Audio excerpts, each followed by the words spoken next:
So Seth, Richie, Jacob, Scott, and Kate, they make it across the Mexico border. They meet Carlos at the rendezvous.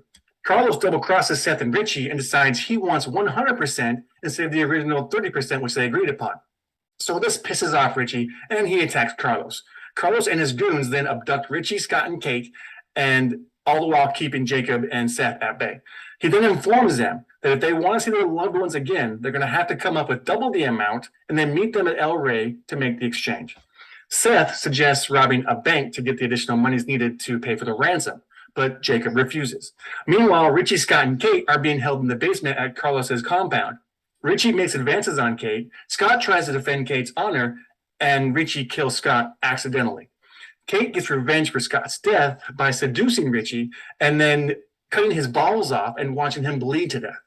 Carlos discovers the two dead hostages along with the blood-soaked Kate, and commands her to get cleaned up and join him for dinner. Now, Jacob turns to God in prayer and has a vision of his wife, Jenny, played by Salma Hayek. This encounter is the spiritual awakening that restores his faith and gives him the courage he needs to break into the compound and save his kids. Jacob teams up with Seth, and they arm themselves with machine guns, flamethrowers, rocket launchers, and all kinds of explosive weaponry. Just as Carlos starts to make his advances on Kate, Seth and Jacob burst into the compound and start killing everyone in sight. There's a major battle. All of Carlos's goons are shot, stabbed, lit on fire, decapitated, and blown to bits, until only Carlos remains. We then have a three-way Mexican standoff between Seth, Jacob, and Carlos.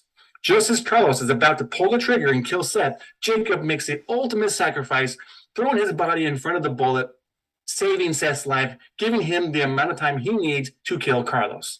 Seth then promises Jacob he'll take care of Kate, and Jacob dies in his arms.